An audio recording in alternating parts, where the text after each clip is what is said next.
Yo les vengo a presentar este trabajo que se desprende de mi investigación de tesis doctoral y que hoy también está publicado como un libro que se llama así, Análisis Funcional del Spot Político en México. Y entonces, pues nada, sin más preámbulo, me voy a permitir compartir pantalla. Hice una pequeña presentación para ustedes. Me dicen si la pueden ver, ¿vale?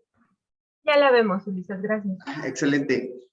Bueno, un poco cuando inicié el proceso de investigación, ahí adentrándome en la literatura encontré una teoría justamente desarrollada por el profesor William Benoit. Él mismo se dice Benoit también porque dice que no es francés, entonces se llama a sí mismo Benoit. Y entonces él tiene dos teorías. Una da nacimiento a la otra, son teorías de corto alcance, mediano alcance, por ahí. Pero esta que vamos a ver particularmente es la teoría funcional del discurso político en campaña. Entonces, él básicamente, ¿qué es lo que supone? Él tiene una visión muy pragmática del discurso político en campaña, en donde para él este discurso o este tipo de discurso es un dispositivo que los candidatos emplean para distinguirse de sus opositores y lucir más preferibles ante las evaluaciones del votante.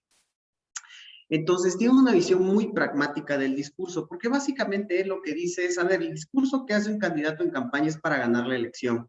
O sea, no hay más. Él no concibe el discurso político como un elemento de dominación, como el vehículo de ideología, sino él más lo toma en su sentido más práctico y de ahí deriva lo funcional, ¿no? Que va referido justamente a aquello que está utilizado para ser útil o práctico. Entonces, por eso él llama que es un dispositivo, una herramienta, un instrumento a través del cual el candidato intenta persuadir a los votantes de que es la mejor opción política del mercado electoral.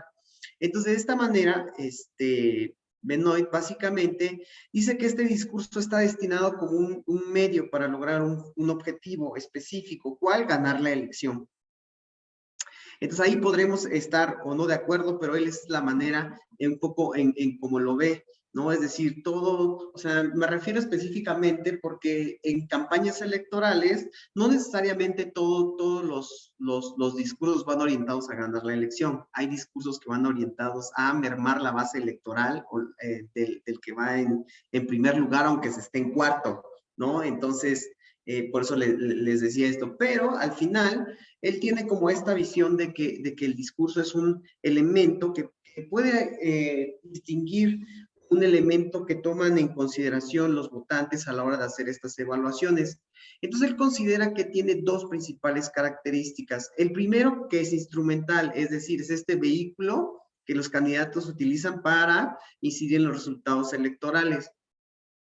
Y aquí el discurso es una variable más de las que se emplean para poder ganar una campaña. Una campaña, digamos, hay dos versiones del discurso, ¿no? Está el discurso de los consultores, en donde lo es todo. Prácticamente, si tú haces un discurso con un buen diseño de imagen, entonces es capaz de ganar una elección. Pero hay quienes lo vemos desde la academia, en donde solamente es un factor de muchos que se conjuntan para que tú puedas ganar una elección, como por ejemplo, ¿cuáles? Los recursos que tienes, es decir, qué tanto dinero tienes para la campaña, la estructura electoral con la que cuentas, es decir, tienes o no tienes estructura, la base de apoyo, es decir, tienes o no tienes militancia, y algo muy importante que es la coyuntura. Entonces, hay múltiples factores que inciden, pero sí es cierto, el discurso político va a ser uno de los más decisivos a la hora de que el votante empiece a hacer esta valoración de a quién le va a dar su voto. Y lo otro es que tiene un fin estratégico. ¿Por qué? Dice Benoit, un candidato dice, para que pueda ser eficiente en el ejercicio del discurso político, debe ejercer tres principales funciones, dice él: aclamar, atacar y defender.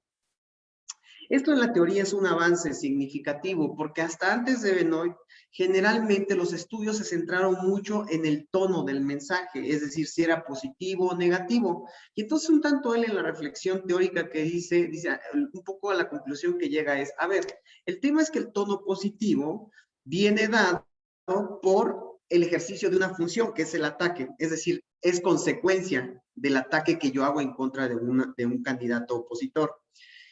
Dice, y el tono positivo viene por parte de la aclamación, qué tanto yo me estoy elogiando, pues mis acciones, mis programas de gobierno o al gobierno en turno si es que yo soy un candidato oficialista o titular. Y entonces lo que él hace es que plantea estas dos funciones y agrega una más, que es la defensa. Entonces un poco lo que él dice es, ok, lo que pasa es que cuando un candidato se ve atacado, ejerce una tercera función que tiene que ver con defenderse. ¿Para qué? Justamente para intentar minimizar o reducir al máximo los efectos producidos por un ataque. Y entonces esta tipología de Benoit es como una de las más utilizadas porque rompe este análisis de solo positivo, del tono positivo o negativo. Y entonces él dice, bueno, cuando se ejercen estas tres funciones de manera eficiente, ¿sobre qué temas se hacen? Y entonces dice, pues se hacen o sobre temas de política relacionados con los asuntos públicos o de gobierno o de las acciones susceptibles de gobierno, o se hacen sobre la imagen del candidato, su partido, su coalición. Entonces, digamos que lo que entiende es que hay un uso racional del discurso político para poder incidir en las preferencias electorales, aunque no necesariamente lo que he notado yo de la literatura es que este ejercicio que él supone racional no muchas veces es consciente. Y un poco lo voy a explicar por qué. Y entonces lo que yo voy a hacer es un poco, Benoit lo que hace es que lleva muy bien la parte metodológica de cómo poder bajar la teoría, operacionalizar la teoría, es decir, bajar los conceptos a la parte empírica. Entonces, él un poco conceptualmente lo que hace es primero distinguir qué es una aclamación, qué es un ataque y una defensa, ¿no? Y entonces la aclamación dice que es una manifestación o expresión orientada a exaltar de manera positiva los atributos y cualidades de los candidatos de un partido o coalición. Y aquí va un paso más allá y dice, ok, el tema es que la aclamación solamente implica beneficios. Y esto va a ser muy importante, porque últimamente, si usted está un poco metido en el tema de cuestión de campañas electorales, se ha legislado mucho por tener campañas cada vez más positivas, en esta idea de que las campañas negativas generan desafección hacia la política por parte del ciudadano. Y entonces se busca que sean más positivas justamente para que el ciudadano participe más y no siente esa desafección proveniente del tono. Entonces, esto es importante porque él lo que dice es que siempre el tono de los mensajes siempre va a ser más positivo que negativo. Siempre va a haber más aclamaciones que ataques y que defensas, justamente por estos beneficios y costos asociados. En este sentido, dice que la aclamación da puros beneficios porque nadie en su sano juicio va a decir, no, no votes por mí. O sea, si votas por mí, lo voy a hacer pésimo. Entonces, eso nunca lo va a decir un candidato. Entonces dice, ok, como genera muchos beneficios, la aclamación siempre va a ser más frecuente. A diferencia del ataque, dice, en el ataque generalmente es una expresión orientada a dañar la imagen o la reputación del candidato para reducir la base de apoyo electoral. Entonces, el tema que él ve es que en el ataque generalmente hay un costo y un beneficio. ¿Cuál es el beneficio? Si yo ataco, por eso él refiere a esta parte estratégica del discurso político en campaña, porque lo que dice es, si yo ataco efectivamente a mi oponente, lo que voy a hacer es que le voy a reducir su base de apoyo. El tema es que tiene la otra cara de la moneda. Si yo no lo hago bien, lo que voy a hacer es que ese ataque va a parecer deleznable o deleznable o poco ético para quien lo está percibiendo. Y entonces, lejos de que te produzca un beneficio, te genera un costo. Y, por ejemplo, ¿quién es ejemplo de esto? Un ejemplo es, por ejemplo, la redundancia, perdón, Andrés Manuel López Obrador en el 2006, cuando le dijo a Vicente Fox, ya cállate chachalaca, ¿no? Es decir, ese ataque le significó una reducción significativa, no sé qué tanto, porque realmente nunca ha habido una medición, pero sí abonó a esa baja en las preferencias electorales de Andrés Manuel López Obrador, porque se tomó esa expresión como evidencia de que López Obrador iba a acabar con las instituciones. Entonces, esto sucede cuando generas un ataque. Si lo haces bien, generalmente lo que va a suceder es que vas a reducir la base de apoyo, pero si no, pues tú mismo vas a sufrir ese efecto. Entonces, por eso dice Benoit, esta parte del ataque siempre debe ser como muy meticulosa a la hora de diseñarse. ¿Por qué? Generalmente lo que yo he observado es que un ataque tiene más probabilidades de hacer esta función que les señalo si el hecho se encuentra cerca de la persona a quien se lo imputo, ¿no? ¿Qué significa? Que si yo, por ejemplo, acuso te voy a tomar como ejemplo, Melanie, ya que nos conocemos, supongamos que Melanie es una candidata y yo le digo, ¿saben qué? Pues Melanie debe de justificar cómo es que desaparecieron 5 millones del programa Jóvenes Construyendo el Futuro, ¿no? Que poco está ahí en boga. Al principio, generalmente, como solamente lo estoy diciendo y no estoy dando ninguna evidencia, pues eso es Melanie lo puede librar muy laxamente porque no hay nada que la vincule. Pero si yo de repente saco un contrato, saco un video, saco algo que se perciba que Melanie es responsable de ese hecho, entonces el ataque empieza a tener mayor fuerza. Entonces, entre más cercanas se encuentran Melanie al hecho, más probabilidades tiene de surtir efecto. Entre más lejana se encuentre, es menos probable que tenga esa valoración negativa. Entonces, un poco, por eso yo pienso que los estudios sobre este tipo de campañas negras, que debe un poco ir más allá justamente a esta distancia entre el hecho y la persona. Porque el tema es que el discurso en campaña no necesariamente necesita ser verdadero para que sea creíble. Basta con que la persona crea que sucede para que entonces pueda tener este efecto que se le atribuye.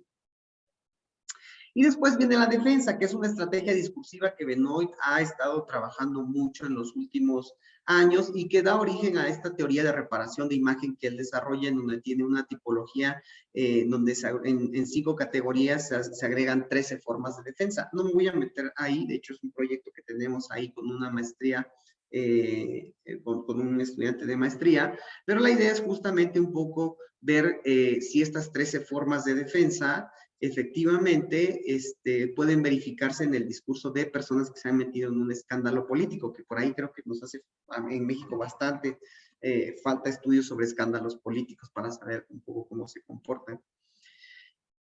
Lo que dice Benoit sobre la defensa es que la defensa es una estrategia que se emplea para reducir los efectos provocados por un ataque, y entonces una persona puede recurrir a estas 13 formas que él plantea en su teoría de reparación de imagen. Dice, el tema es que la defensa tiene 3 potenciales costos.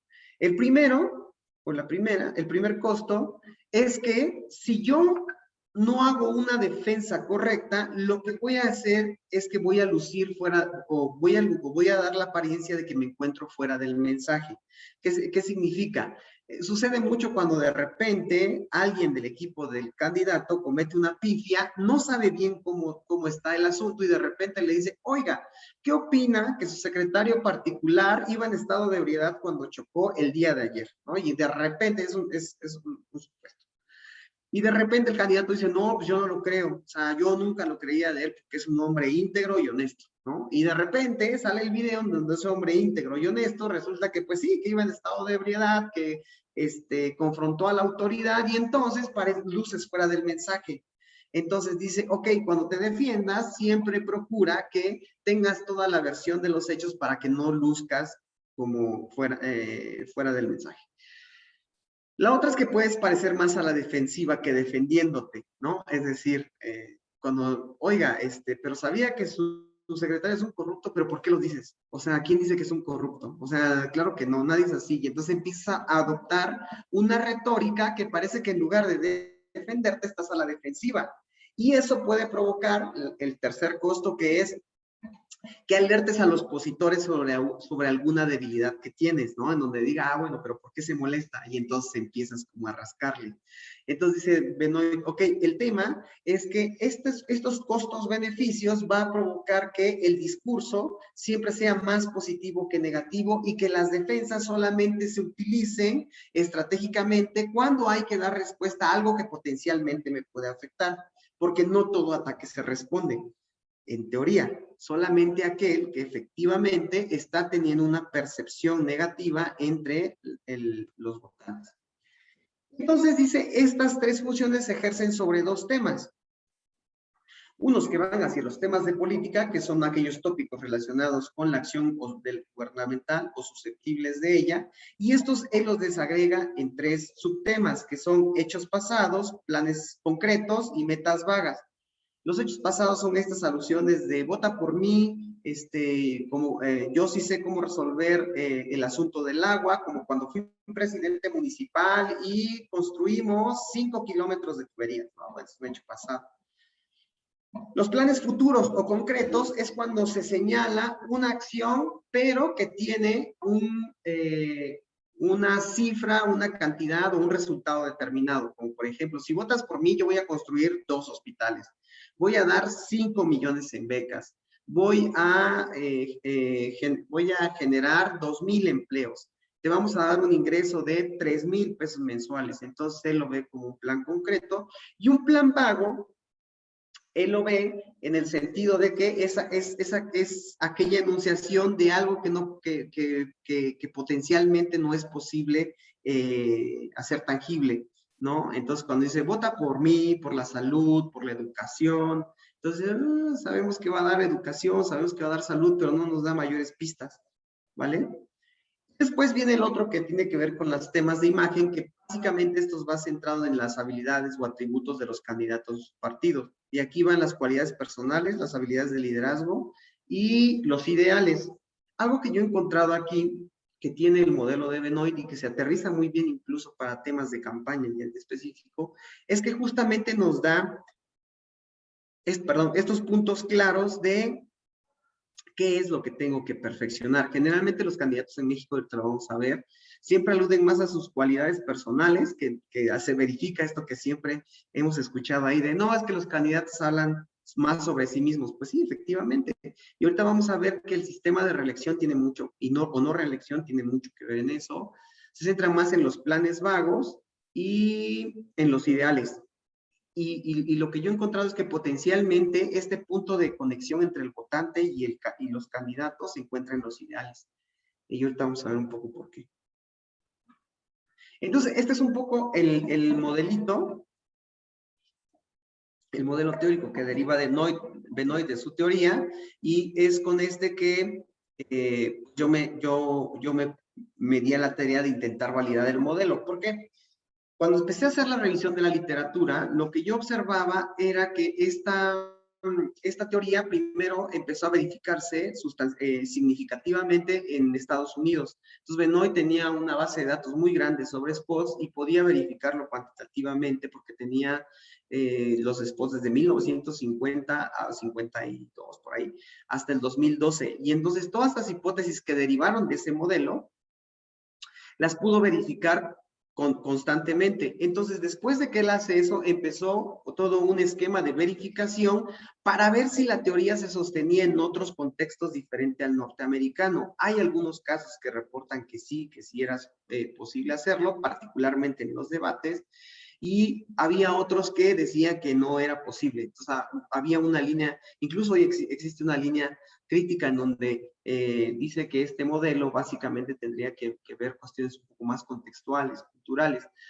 lo cual está bien, pero el tema es que ahí nos metemos un poco a la discusión quali-quanti, ¿no? Es decir, el modelo no puede ver mucho contexto porque entonces no podemos hacer generalización empírica porque cada spot tendría un contexto y entonces es súper complicado, pero no es el objetivo de la teoría.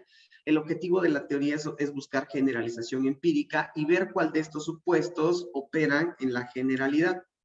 Entonces, Pero bueno, son una de las críticas que existen y con las cosas con las cuales tiene que lidiar y que creo que ayudan mucho para el perfeccionamiento de la teoría. Entonces, él dio 7 hipótesis que yo pude verificar y juntar que se habían estado validando tanto dentro como fuera de Estados Unidos. La primera es que las aclamaciones se utilizan más que los ataques y las defensas, ¿no? Por esto que les platicaba. La segunda tenía que ver con la titularidad en el cargo. Él supone algo que en su contexto es bueno, pero que cuando apliqué yo todo el estudio al caso mexicano, pude distinguir que había un sesgo en el análisis de los datos que tenía Benoit. ¿Por qué? Porque él lo que intuye es que el candidato oficialista es un candidato titular. ¿A qué me refiero? En Estados Unidos, por ejemplo, Obama en el 2008 aspira por primera vez al cargo y este es un candidato oficialista. Para 2012, él ya entra en esquema de reelección porque ya tiene el cargo y entonces va a reelegirse. El tema es que esa diferencia, él asimiló a los oficialistas y a los titulares como si fueran uno solo. Y ahí viene el primer sesgo. Entonces, a él siempre le salía esta hipótesis, o sea, siempre le salía válida esta hipótesis de que los candidatos titulares aclaman más y atacan menos que los candidatos retadores, por algo muy simple. Si tú tienes el ejercicio del cargo y lo has tenido durante 3 años, pues es obvio que vas a estar más echado para adelante, porque vas a empezar a sacar todas las acciones de gobierno que lograste durante ese tiempo. Y también esto va a permitir que el candidato opositor incremente la negatividad, porque si tú dices que hiciste 5 hospitales, en automático el candidato opositor te va a decir sí, pero esos cinco hospitales que tú hiciste fueron hechos deficientemente, ¿no? Es decir, se aplicaron 20 millones cuando eso costaba 4 millones. Y entonces el candidato titular se convierte en el pivote. Y por cada cosa buena que dice, generalmente hay una contestación del candidato opositor que intenta hacerlo parecer como que no es apto para continuar en el cargo. Y entonces es obvio, las frecuencias se van comportando como dice Benoit. El tema que se va a derivar un poquito aquí, es que cuando no tienes la titularidad, eso desaparece. Y eso es parte de lo que prueba el estudio. Y los otros es que los candidatos titulares no solamente se aclaman y atacan con mayor frecuencia que los opositores, sino que cuando lo hacen con mayor frecuencia a los hechos pasados. Pues claro, siempre vas a estar elogiando lo bueno que hiciste. Entonces no solamente te aclamas, sino también lo haces sobre los hechos pasados porque es tu principal fortaleza como candidato titular. Y después vienen estas hipótesis relacionadas a los temas de campaña. El primero es que los temas de política son más frecuentes que los temas de carácter o de imagen. Y entonces, en Estados Unidos, efectivamente, así sucede. Se discuten más los temas de política que temas relacionados con la imagen de los candidatos. Pero esto también lo da el sistema de reelección. Por lo mismo que les digo, como tienen la titularidad, pues es obvio que el candidato que se va reeligiendo siempre centra todo en acciones de gobierno. Y entonces eso genera que allá se comporte de esta manera y en México se opere de manera contraria. Lo otro es que las metas generales se utilizarán y los ideales son más utilizados para aclamarse que para atacar. Sí. ¿Por qué? Y esto también tiene que ver con la hipótesis 7.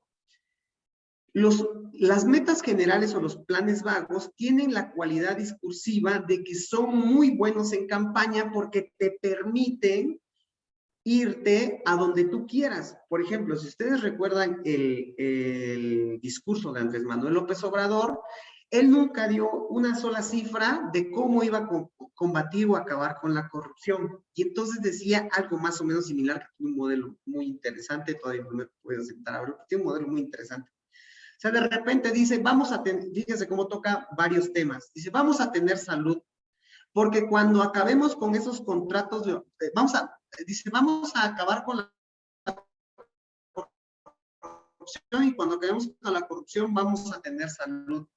Porque cuando acabemos con los contratos leoninos, ese recurso va a ir a dar para que todos tengan medicamentos. Cuando acabemos con la corrupción, vamos a tener seguridad, porque entonces vamos a depurar a los altos mandos, ¿no?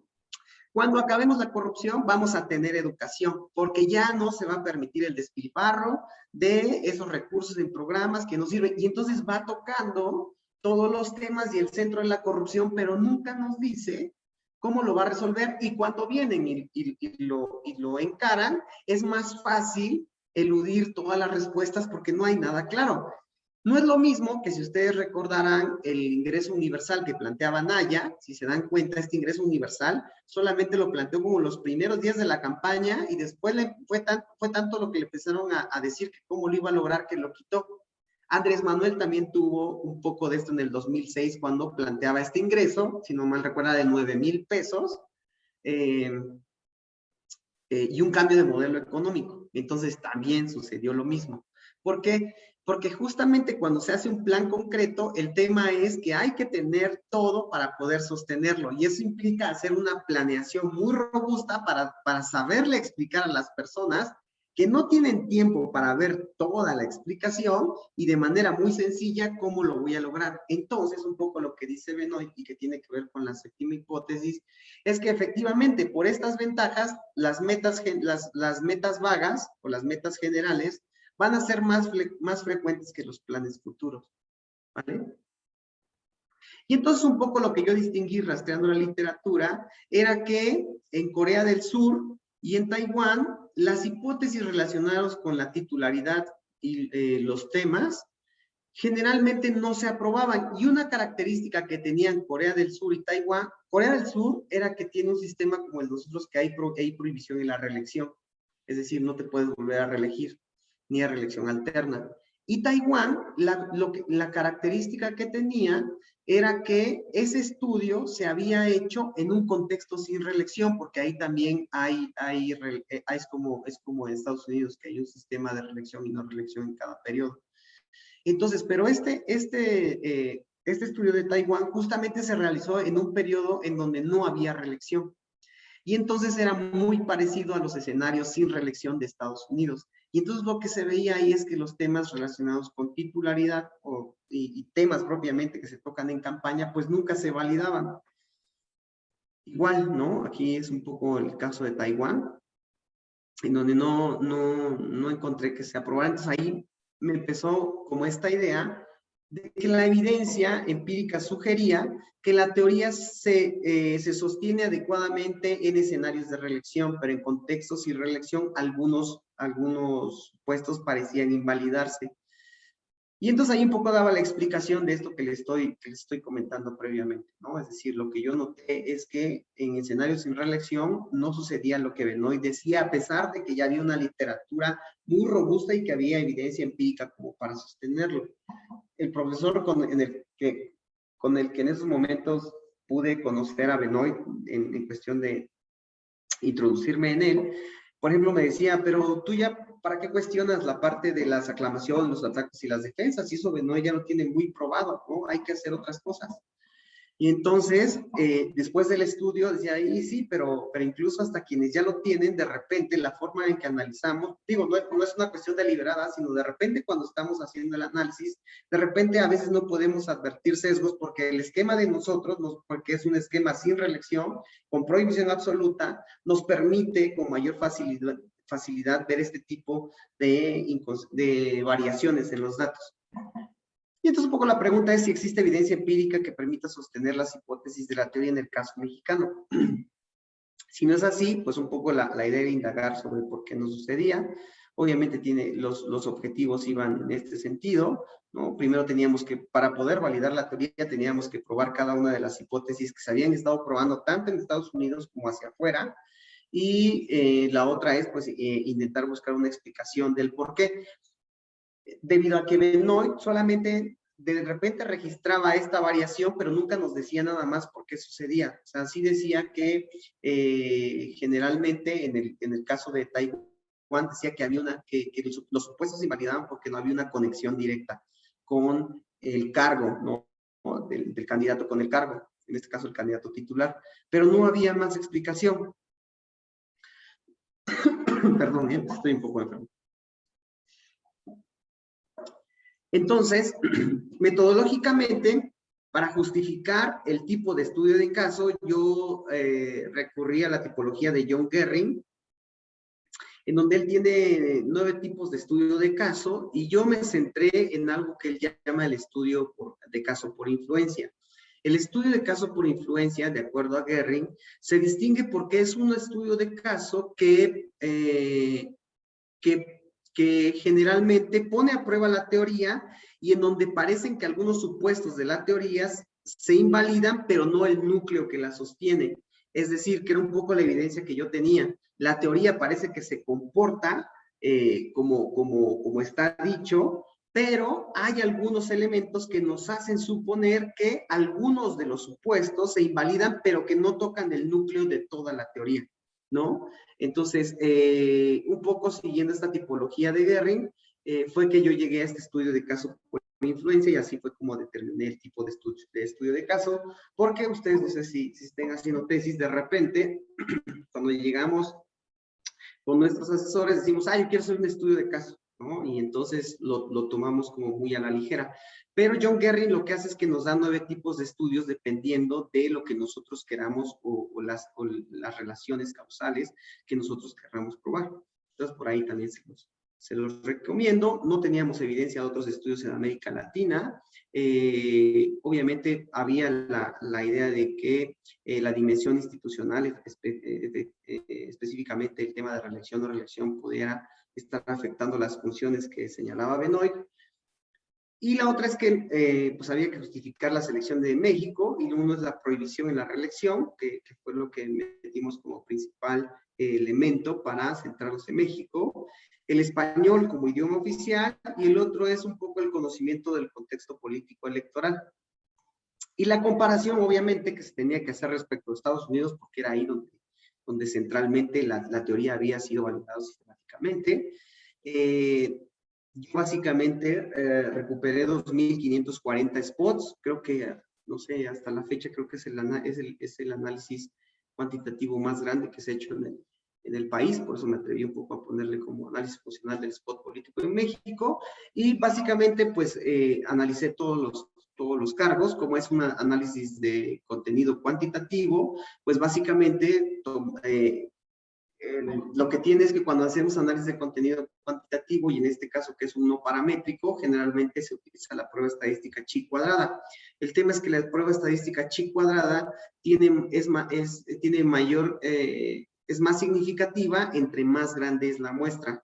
Entonces, un poco cuando yo llegaba con el profesor Benoit, mi idea era analizar como unos 200, 300 spots, y un poco cuando él veíamos esta revisión metodológica, me dijo, bueno, la verdad es que si tú vas a hacer una chi cuadrada, pues tienes que analizar el mayor número de spots, y entonces justamente la estancia que comentaba Melanie, pues ahí me puse a capturar y a codificar estas 2.540 piezas. Realmente son 3.187, pero yo saqué algunos que no tenían nada que ver con mi estudio, pero es una base de datos muy considerable.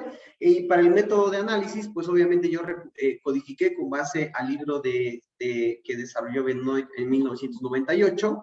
Una de las principales críticas al análisis de contenidos es que generalmente no tienen un sustento teórico, y generalmente siempre suelen hacerse sobre el caso que estamos viendo. Y entonces, un poco Benoit subsana eso en la teoría que este libro de codificación pues está hecho con base en toda la teoría que él recuperó sobre las campañas electorales en Estados Unidos, en los diferentes estudios que había, y entonces él diseña un libro de codificación, y a partir de ese libro de codificación es que yo empiezo hacer este trabajo.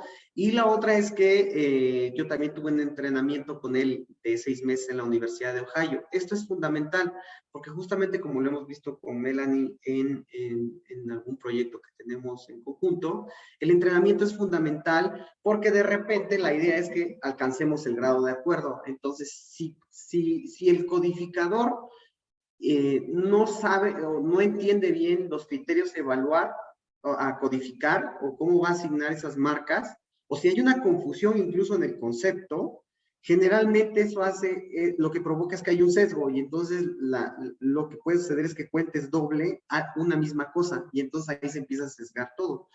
Por eso la precisión conceptual cuando se hacen este tipo de estudios, pues es fundamental, porque eso nos va a pedir poder distinguir nos va a hacer distinguir con mucha claridad qué es lo que vamos a abstraer de ese documento que estamos observando.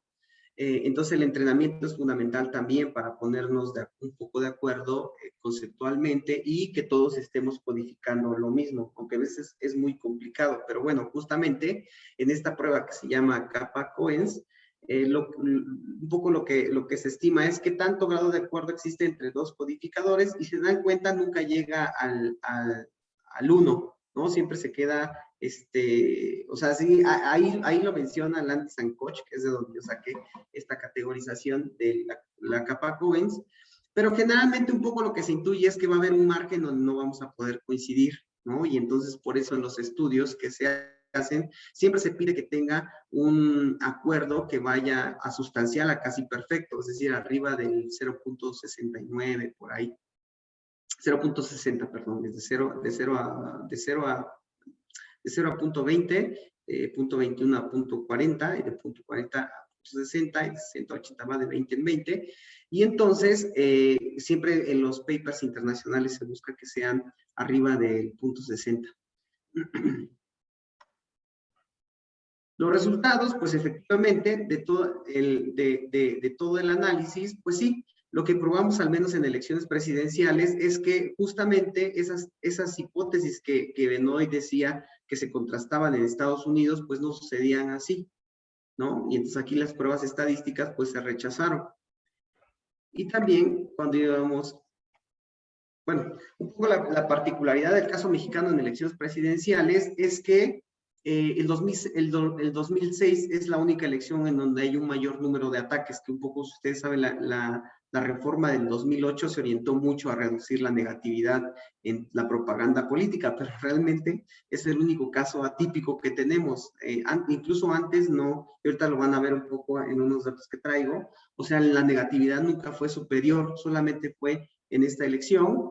Y algo que he podido ver en los estudios que he hecho hasta hoy es que una característica de los candidatos presidenciales ganadores, incluso en Andrés Manuel López Obrador, cuando es perdedor, se verifica de manera contraria, es que quienes tienen mayor número de defensas, generalmente son los candidatos presidenciales que han ganado. Y eso, creo que tengo una explicación de por qué sucede. Yo lo que creo es que cuando sucede un ataque, ese ataque se lanza una etiqueta como Ricardo Anaya, ¿no? Que le llaman Ricky Canallín o Ricardo, ¿tú te acuerdas, Melanie? Un poco ahí donde se le cuestiona su honestidad a Ricardo Anaya. Y entonces lo que sucede es que se lanza una etiqueta. Si la defensa no se hace correctamente para desajustarla, esa etiqueta de repente encaja muy bien en la persona y entonces es más efectiva. Entonces yo creo que el número de defensas lo que nos está diciendo es que la defensa lo que hace es que empieza a desajustar estos marcos o estas etiquetas. Entonces, en el 2006, por ejemplo, Felipe Calderón tenía una estrategia de ataque que fue Andrés Manuel López Obrador, un peligro para México. Pero también Andrés Manuel López Obrador tuvo una estrategia de ataque que era Felipe Calderón, manos sucias. Esa era su estrategia negativa. Y los dos van a la par, ¿eh? O sea, no hay diferencia entre ellos. Tampoco lo vamos a ver en la negatividad de sus discursos. El tema es que fue más efectivo el de Felipe Calderón, y por eso todo el mundo recuerda a Andrés Manuel López Obrador como un peligro para México. Pero en esa elección, Andrés Manuel tiene el menor número de defensas. ¿Qué es lo que sucede? Que de repente, al parecer, la etiqueta se ajusta, ¿no? Y entonces, cuando Andrés Manuel le hace esta etiqueta de Felipe Calderón manos sucias, Felipe Calderón empieza a echar a andar toda una propaganda dirigida, incluso ahí, si ustedes ven los spots, en donde él va y entrega supuestamente toda la evidencia en papel de que él no le dio ningún contrato a su cuñado Hildebrand. Entonces creo que por ahí en los estudios lo que se puede ver es que la defensa puede ser un elemento retórico significativo en la estrategia. Y bueno, en los no presidenciales, ahorita los vamos a ver. El tema es que en los no presidenciales, es que en las elecciones intermedias se construye la figura, se construye en torno a la figura del presidente y su administración, es decir, también a lo que es en elecciones intermedias, en elecciones a diputado federal, lo que observé es que son las únicas elecciones en donde los temas de política y los de imagen casi van a la par, 50-50. ¿Por qué? Porque los candidatos entienden que esa elección se construye en referencia a la figura del presidente y a su desempeño en el cargo. Lo otro es que también se pude observar ciclos de rivalidad política, es decir, quien ganaba, el que quedaba en primero y en segundo lugar, cuando iban a la elección intermedia, generalmente como que esta rivalidad otra vez se volvía a encontrar. Y entonces se comportaban más negativamente los que quedaron en segundo lugar. El tercer lugar no, porque el tercer lugar tiende a hacer negociación con quien quedó en la presidencia y entonces en una elección intermedia disminuye la frecuencia de los ataques. Pero el que quedó en segundo lugar, ese otra vez traslada la misma rivalidad a la intermedia. Eso es lo que pude ver en la elección del 2009 y 2015, que hay como un ciclo interesante de rivalidad. Habría que ver esta última elección para ver si efectivamente así sucede. Pero si eso fuera verdad, lo que tendríamos que ver es que en esta elección intermedia que pasó, Morena y el PRI deberían estar más cerca. Debería haber, las frecuencias del PRI deben ser mucho menores y las del PAN deben ser mucho mayor, que fue quien terminó en el segundo lugar. Entonces, ahí también un poco lo que pude ver es que hay estos ciclos de rivalidad en donde se trasladan a la elección intermedia. Y lo otro que era algo pues, que si usted está muy cerca de las campañas políticas, era este uso que se le da a los partidos pequeños. Generalmente sucede más en las elecciones a gobernador. Generalmente el partido pequeño, y un poco eso era lo que decía la diapositiva anterior, el partido pequeño lo que hace es que es utilizado para hacer la campaña negra. Y entonces efectivamente ahorita van a ver cómo es el que tiene más contenido, más discursos con contenido negativo, es decir, con más ataques, porque generalmente estos partidos pequeños son utilizados para eso, ¿no? Es decir, el que va en segundo lugar usualmente, o el que va en primero, dependiendo, hace una negociación con uno de los partidos más pequeños y este es el que siempre está haciendo la parte de ataques. ¿Para qué? Para que el segundo lugar o el primer lugar no se desgaste en eso y no pueda tener ese costo en un determinado momento. No asuma ese costo. Ok, estas son las funciones discursivas. Un poco si ven, fíjense, vean aquí quién es el que se defiende más. Felipe Calderón es el candidato que se defiende más, ¿no? Seguido de Andrés Manuel López Obrador. Estas son las funciones discursivas ejercidas en el 2006. Vean, aquí está la negatividad. O sea, realmente cuando yo aplico la prueba estadística, la chi cuadrada, no hay una diferencia entre estos porcentajes. O sea, no hay una diferencia significativa cuando los comparo. En porcentaje sí se puede ver una diferencia, pero ya cuando se aplica la prueba estadística, realmente no encontramos una diferencia significativa. Estas son las presidenciales del 2012. Y entonces aquí vean cómo aquí ya sube, hay más aclamaciones, vean cómo se comporta un poco como dice Benoit, hay más aclamaciones, menos ataques, pero vean, generalmente aquí lo que hemos visto es que la posición en las encuestas va a determinar mucho el tono de los candidatos que van en segundo lugar.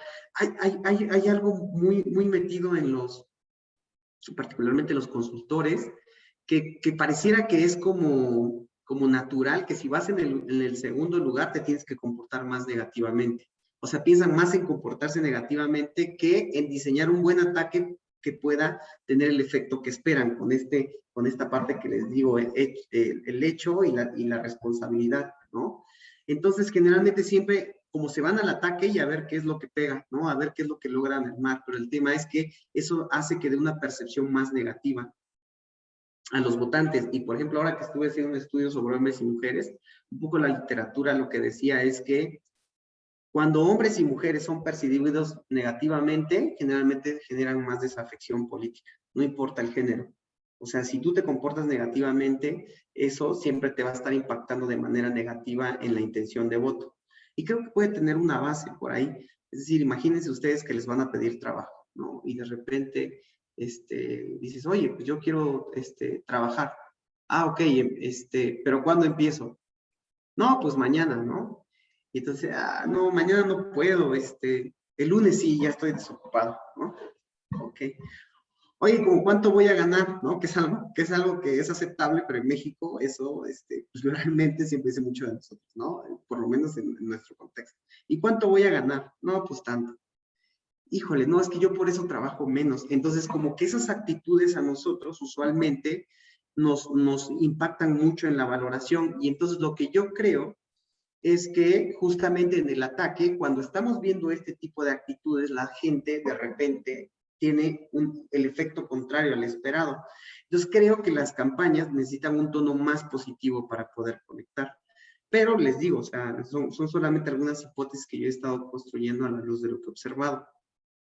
Es muy poco el porcentaje, pero, por ejemplo, ahora que veía que hice el trabajo sobre debates de la elección de 2018, curiosamente, el que más se defiende es Andrés Manuel López Obrador, es el que tiene más defensas. Y era lo que les decía, o sea, vean la aclamación, por ejemplo, en el 2000, estos son de Julio Juárez, estos datos, que yo los recuperé, por eso aquí estos son de Julio Juárez, pero vean, la aclamación 85.1, ataque 12.18. Vean, Julio Juárez en 2006, casi tenemos el mismo porcentaje, Julio Juárez y yo, y no hicimos el mismo método para obtenerlo. Y vean después en 2009, 2010, 2011, 2012, 2013, 2014, 2015. O sea, realmente lo que sucedió es que cuando reformaron la ley y metieron la reelección, ahí sí se volvió más negativa. O sea, la reelección en diputados locales, creo, presidentes municipales y federales, cuando se introdujo la reelección, ahí sí hay mayor negatividad. ¿Por qué? Porque justamente hay más elemento de crítica. Pero si ustedes ven, o sea, realmente no hay un elemento que nos diga que nuestras campañas son totalmente negativas. Claro, desde estos formatos que estamos analizando, spot y debate, o sea, habría que haber la cuestión mediática, que creo que eso ahí ya puede cambiar un poco, ¿no? Es decir, cómo los medios lo abordan, y la orientación que le dan, pero por lo menos de entrada en la propaganda política no hay eso. Y ven aquí, por ejemplo, cuando hablan sobre temas, pues casi generalmente se invierte lo que sucede en Estados Unidos. Generalmente hablamos más de imagen que de temas relacionados con el campo de la política. Se invierte, esto que decía Benoit, que siempre se hablaba más de política que de imagen, en nuestro caso se invierte. ¿Por qué? Porque no tenemos esquema de reelección. Entonces, el candidato que llega, por más que haya tenido experiencia, no tiene logros asociados al cargo, y entonces inicia: yo soy honesto, yo sí te voy a cumplir, yo voy a ver por tu familia, te voy a dar empleo, te voy a dar seguridad. Y entonces nunca tenemos algo más profundo que eso. Y efectivamente, en todos los cargos se repite exactamente lo mismo, ¿no? Los candidatos hablan más de sí mismos, efectivamente, que de política. Vean en los subtemas, por ejemplo, ¿no? O sea, en los subtemas, vean cómo generalmente los candidatos en México se centran más en los planes vagos, en sus cualidades personales y en los ideales. Algo que no sé, algo que los candidatos no utilizan en México y que yo he visto que hace la diferencia son en las habilidades de liderazgo. Y ahorita van a ver cómo los americanos sí, pero yo creo que tiene que ver con la experiencia en el cargo y con la profesionalización. Pero el tema es que la habilidad de liderazgo es esta enunciación donde dice: yo sí sé cómo resolver tu problema, o sea, yo sé cómo darte salud y seguridad, yo sí sé cómo hacer que vayas caminando tranquilo por las calles, es como yo sí sé cómo llevarnos a ese lugar. Y en México se explota poco las habilidades de liderazgo y pues obviamente los planes concretos. ¿Por qué? Porque no tenemos políticos de profesión ni tenemos todo este andamiaje que tienen los políticos en Estados Unidos, ¿no? En donde tienen muchas personas para poder desarrollar política pública. Si ustedes si han tenido un acercamiento con las campañas en los municipios, o sea, eso se arman literal, las propuestas se arman de un día para otro, ¿no? Es decir, como el candidato nunca sabe si va a quedar, nunca hace como propuestas a profundidad. ni tampoco tiene los elementos para hacerlo. Entonces, prácticamente sobre las rodillas escriben un poco ahí sus propuestas y vámonos. Y entonces las propuestas tienden a ser vagas, ¿no? Y entonces por eso siempre los planes concretos pues, son muy reducidos. En perspectiva comparada, vean justamente esto que Benoit decía, ¿no? Ay, perdón. Decía que generalmente siempre las aclamaciones y los ataques siempre eran superiores, sí, pero cuando vemos cómo, cuando los agregamos con reelección y sin reelección, lo que observamos es que en esquemas con reelección, generalmente la negatividad aumenta. ¿Se dieron cuenta? Y en esquemas sin reelección, el candidato se vuelve más positivo.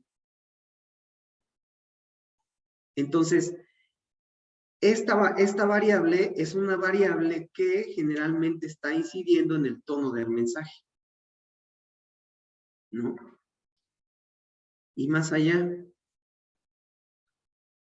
o sea, aquí lo podemos, estos son datos que yo tomé de Benoit, porque de repente, cuando a mí me salían estos resultados en México, o sea, en automático, dije, no, pues sí es el sistema de reelección. Dije, si tengo razón, cuando yo desagregue los resultados del profesor Benoit, que están ahí en su libro, pues, cuando yo los desagregue, me tiene que dar esa diferencia. Si no, significa que yo estoy haciendo algo mal. Y efectivamente, o sea, la diferencia se da. Vean cómo es sin reelección, el contenido positivo aumenta y en correlección disminuye.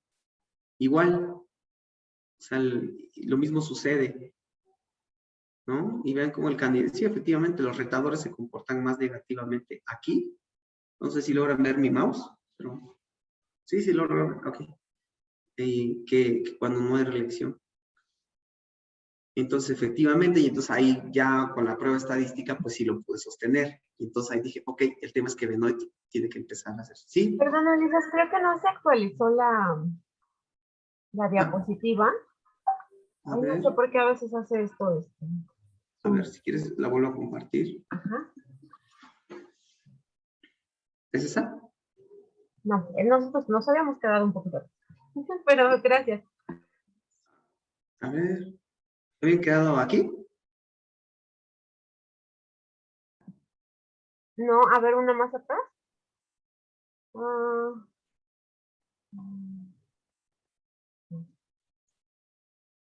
en esa. Ah, ok. No, pues me hubieran avisado. Ok. Aquí sí, aquí, bueno, algo que explicaba era que justamente los planes concretos generalmente se reducen por eso que les comentaba de los candidatos, ¿no? Es decir, tienen poco tiempo, poca experiencia en los cargos o en la función pública, poca profesionalización y entonces hacen que los planes sean menos concretos, ¿no? Porque no saben cómo diseñarlo, literal, se hace de un día para otro. Y también las habilidades de liderazgo es un elemento discursivo que es menos utilizado por los candidatos en México. Si se dan cuenta, los tres elementos que son más utilizados son metas vagas, por lo que ya hemos explicado, las cualidades personales y los ideales, que para mí son el punto de conexión. En perspectiva comparada, podemos ver efectivamente que en un escenario con reelección, ¿no? Los ataques son mayores, pero cuando no tenemos reelección disminuye. Y también aquí vean cómo el candidato que va en sin reelección, generalmente se elogian más, ya que hay más ataques. Un poco lo que les decía es que si yo tenía razón, pues obviamente esto lo debería ver en los datos del doctor Benoit. Y efectivamente, tomando sus datos y haciendo esta división entre contexto con reelección o sin reelección, pues efectivamente la negatividad aumenta cuando hay reelección y disminuye cuando no la hay, ¿no? Entonces, potencialmente el hecho que estemos en uno de esos contextos va a pegar mucho en el tono, si lo queremos decir así. Igual, los hechos pasados, que era una de las hipótesis del doctor Benoit, vean cómo los hechos pasados, cuando no hay reelección, disminuyen. Miren, el candidato del partido en el gobierno, 28.4, y el candidato titular, 33.5. Y entonces ahí, por lo menos en mi tesis, yo hago una distinción entre estos dos tipos de candidatos conceptual. ¿no? Porque el candidato del partido en el gobierno, no lo podemos asimilar al candidato titular, no se puede hacer, porque el candidato del partido del gobierno tiene un objetivo distinto al titular. El partido en el gobierno intenta aspirar por primera vez al cargo e intenta beneficiarse de lo que hizo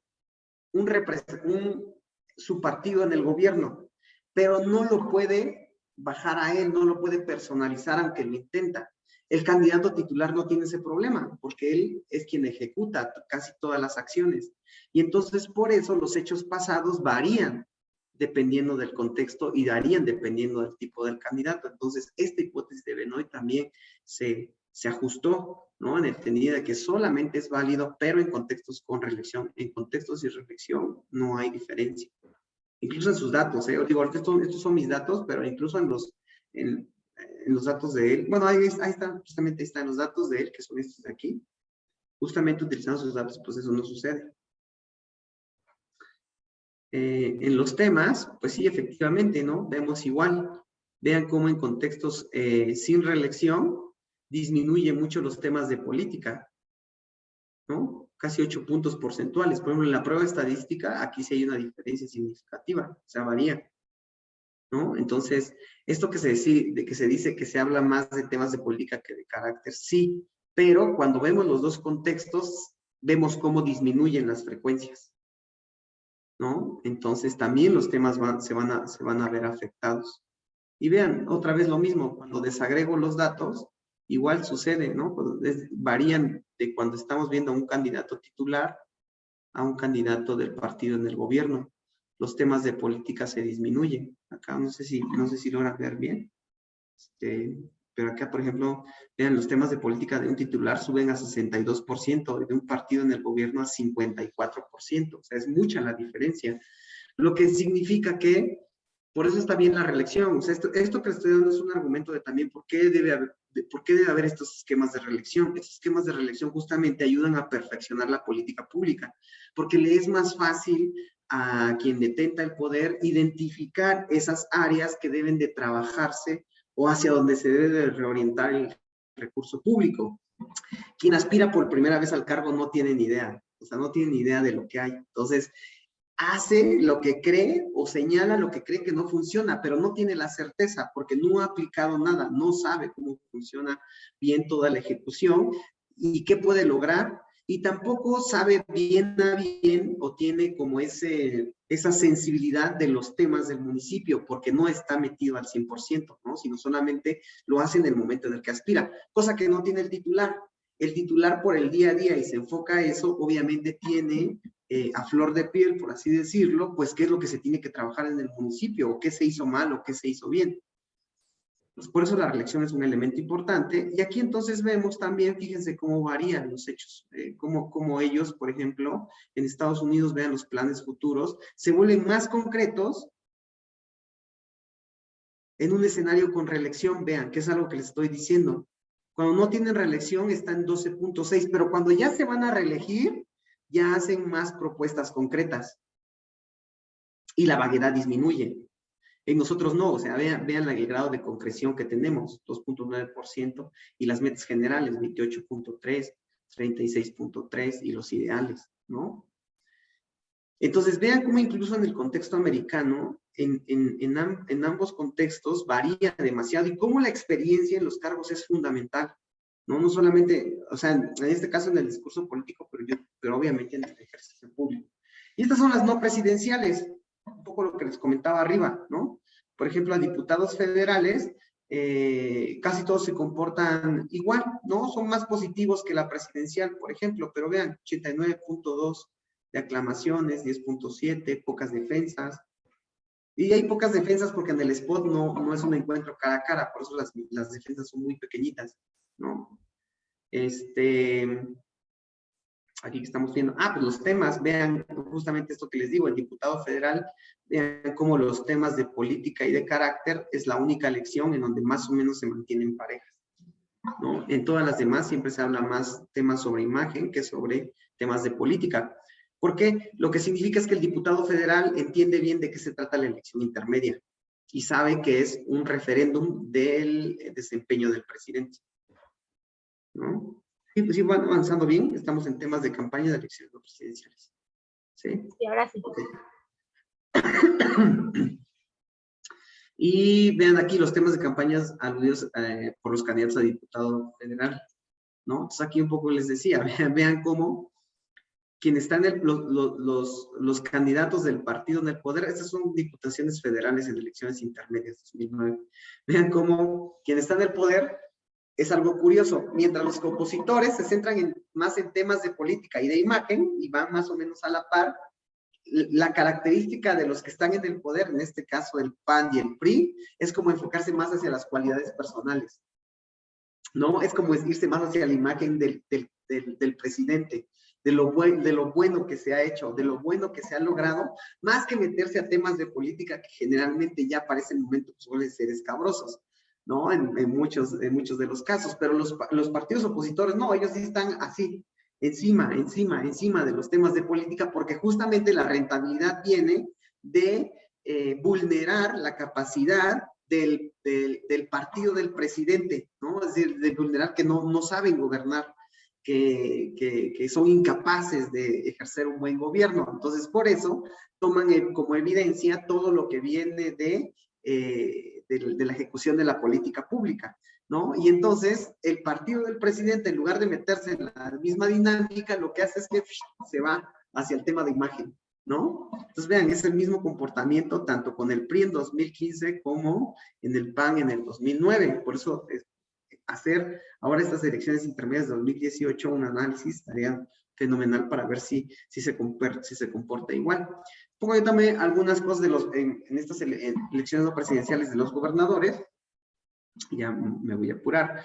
Y aquí básicamente en los gobernadores es lo que les decía, vean cómo los partidos pequeños son más negativos, acá dice, que los partidos grandes, ¿no? Generalmente suelen ser más negativos y un poco a mí se me hace interesante porque esto puede verificar que efectivamente los partidos pequeños siempre son utilizados para hacer más ataques, ¿no? Estos acuerdos que surgen ahí. Y también lo que yo me di a la tarea aquí es un poco ver como una diferencia entre candidatos a gobernador, ganadores y perdedores. Y fíjense otra vez, vean cómo el ser más positivo es más rentable que ser más negativo. Un poco yo pienso que es por esto, ¿no? Es una característica del ganador que siempre es más positivo, yo creo que también más propositivo. En los hechos, pasados, planes futuros y metas generales, pues un poco podemos observar lo mismo, vean, son más vagos. ¿Vieron? Aquí 86.5, son más vagos siempre. La vaguedad se mantiene, ¿no? Es uno de los principales recursos. Cuando lo vemos por ganadores y perdedores, justamente vean cómo la vaguedad es más rentable para los ganadores, ¿no? Cuando lo aclaman, o sea, también es una característica. Y otra vez, el tono, ¿no? Igual aquí, cuando vemos ya las cualidades personales, pues igual otra vez volvemos a verificar en las no presidenciales cómo las cualidades personales es el principal elemento que se busca exaltar. Y después los ideales. ¿Por qué los ideales? Yo creo que los ideales son valores socialmente compartidos. Y por ejemplo, el valor más señalado por los candidatos en campaña es el progreso y todo lo asociado. Avanzar, salir adelante. Entonces, este es el ideal más enunciado frecuentemente, todo lo asociado al progreso. Después viene todo lo asociado al bienestar, estar bien, vivir mejor, ¿no? Entonces, estos son los puntos de conexión, creo que es ahí donde conectamos o conecta bien el candidato con la gente, ¿no? Cuando lo puede llevar más allá y decir, o sea, vota por mí, o sea, yo sí sé cómo lograr que tengamos progreso, que salgamos adelante, que le echemos ganas, o sea, como es ahí donde potencialmente he identificado que puede empezar a conectarse. Y sí, efectivamente, vean cómo una característica del candidato ganador es que enuncia más los ideales. Tiene una mayor frecuencia a los ideales y un poquito más a las cualidades personales, pero más a los ideales. Fíjense, viendo la diferencia entre hombres y mujeres, que también de ahí saqué como esto, aquí también hay cosas muy interesantes, es un artículo que apenas va a salir, en donde generalmente las mujeres, un poco viendo los estudios sobre comunicación política por género y sesgo por género, generalmente las mujeres son más positivas que los hombres, lo cual, de acuerdo a la literatura, es esperado, se comportan a lo esperado. ¿Por qué? Porque la mujer tiene esta idea que si es percibida negativamente, entonces le va a pegar en la preferencia electoral. Lo cual es un contrasentido porque la literatura, por lo menos que yo he revisado, es que a la mujer se le tolera un tono de este tipo siempre que sea vista como una líder política. El tema entre el discurso que se ejerce entre hombre y mujer es que la mujer es la única que tiene que equilibrar tonos masculinos y femeninos, es decir, se debe ver como al ataque, pero no tanto que la haga parecer como algo que no se espera de ella con base al rol preconcebido que se tiene, ¿no? Entonces, es una desventaja, digamos, con lo que lidian las candidatas, que tienen que intentar equilibrar ese tono, y entonces esto lo hace que sean más positivas. Entonces, toda la evidencia que hay de la literatura es que efectivamente las mujeres en el discurso suelen ser más positivas y menos negativas, y menos negativas que los hombres, que son más negativos. ¿Por qué? Porque lo que dice la literatura es que es una expectativa que se ha hecho sobre el género, y entonces se comportan así. El tema es que tanto en hombres como mujeres es castigado que la mujer sea percibida como muy negativa, o que el hombre también sea percibido como demasiado positivo y más enfocado como a los temas sentimentales. Por ejemplo, hay un texto ahí en donde analizan a Trump y Clinton, en donde a las mujeres les genera desafección que él exponga un lado más sentimental. Entonces, como que los extremos de repente pueden llegar a chocar. Pero, por ejemplo, aquí pues podemos verificar justamente eso, que las mujeres se comportan como muchos de los estudios que tienen la literatura, tienden a ser más positivas, ¿no? Vean, incluso comparando a mujeres ganadoras y perdedoras, pues la característica de las ganadoras es que son más positivas que las que tienden a ser más negativas, ¿no? Los hombres también, generalmente. Y esto hace mucho sentido, o sea, aquí lo podemos ver, pero por ejemplo, se encontró un estudio que refuerza esto que les estaba diciendo al inicio, que sea hombre o mujer, si yo percibo que esa persona es muy negativa, no me importa, no voy a votar por esa persona, o sea, no me importa. ¿Qué es lo que determina el sesgo? Que de repente la mujer, las candidatas empiecen a reforzar o a detonar ese sesgo por género, que ya no sean vistas como líderes, sino más como mujeres. Entonces, se refiere más o menos a esos tipos de spots o propaganda en donde dice, soy mujer, madre de familia, con valores fuertes, ¿no? Entonces, cuando empieza a hacer eso, como que la mujer misma detona ese sesgo, ¿no? Porque dice, está bien, pero yo lo que quiero es alguien que me resuelva mi problema. O sea, yo lo que quiero es que me quiten el bache que tengo enfrente, no me importa. O sea, la verdad, si eres hombre, yo lo que quiero es salir a la calle tranquilo, tranquila. Entonces, un poco por ahí es lo que podemos encontrar. Y bueno, una cosa que yo encontré justamente en esto, que se deriva de todo esto, es que hay una convergencia de temas en empleo, seguridad, salud, salario, desarrollo rural, presupuesto y legislación, ¿no? Es una convergencia que hay en los temas. Y lo otro es que, pero esto habría que verificarlo porque, verdad, no tengo datos, habría que ver un poco más sobre efectos, y también como ver más la publicidad, pero por lo menos de lo que yo analicé de los spots que tengo con hombres y mujeres, es que generalmente las mujeres van un poco más orientadas hacia educación, derecho pues de la mujer y combate a la corrupción, y los hombres tratan con mayor frecuencia más temas relacionados con combate a la pobreza y economía. La literatura coincide en que educación generalmente va, en los estudios previos, educación se asocia más a cosas que toca la mujer y economía más a cosas que tocan los hombres o que les reconocen a los hombres o a las mujeres. Pero yo no tengo evidencia para sostener eso, solamente son frecuencias que yo obtuve y entonces no tendría elementos, pero bueno, ahí justamente saber un poquito más pues nos puede ahí abrir esta parte. Y sí, fíjense, en las cualidades relacionadas al género, por ejemplo, la mujer, de todo lo que yo saqué, encontré 12 cualidades relacionadas al género y solo 3 en los hombres, que es mujer, madre, apasionada, ama de casa, esposa, mujer de familia, jefa de familia, generosa, ejemplar, cálida, hija, amorosa. Y en el hombre, pues solamente esposo, padre y hombre seguro de sí mismo, ¿no? son de todo lo que analicé, digamos, son algunas frecuencias que yo obtuve, que iban como muy asociados al género, que solamente les eran propios a ellos o a ellas. Un hombre ganador mantiene un tono positivo y de combinar cualidades personales con planes e ideales, más o menos es como el patrón que yo empecé a ver. Y en el caso de las mujeres ganadoras, el principal rasgo característico es que apelan más a sus habilidades de liderazgo, no solo respecto a las candidatas perdedoras, sino también a los candidatos ganadores y perdedores. Esto es fundamental, porque toda la teoría que encontré decía exactamente lo mismo. Las mujeres van a tener mayor probabilidad de obtener el cargo si son vistas más como líderes que como mujeres. Y al menos aquí lo que yo encontré es que efectivamente las mujeres ganadoras fueron aquellas que hicieron más alarde de su habilidad de liderazgo. Y bueno, un poco le traigo aquí los debates, solamente esto ya no es del libro, de la tesis, sino es otra cosa que yo tengo, solamente para que ustedes pudieran ver cómo en encuentros cara a cara pues, las defensas incrementan, ¿no? Entonces, eso también va a explicar, por ejemplo, Benoit hace la recomendación, dice, bueno, lo que tenemos que ver es cómo varían los formatos, o sea, si es debate, ¿no? Y entonces aquí podemos ver que justamente los ataques, las aclaraciones y las defensas varían sustancialmente, particularmente las defensas, ¿no? Y una cosa interesante aquí era que yo pude encontrar como 3 estrategias que se utilizan en los debates cuando se ataca. Uno es atacar al primer lugar de las encuestas. Entonces, primero y segundo lugar atacan al primer lugar de las encuestas, que eso ya se sabe.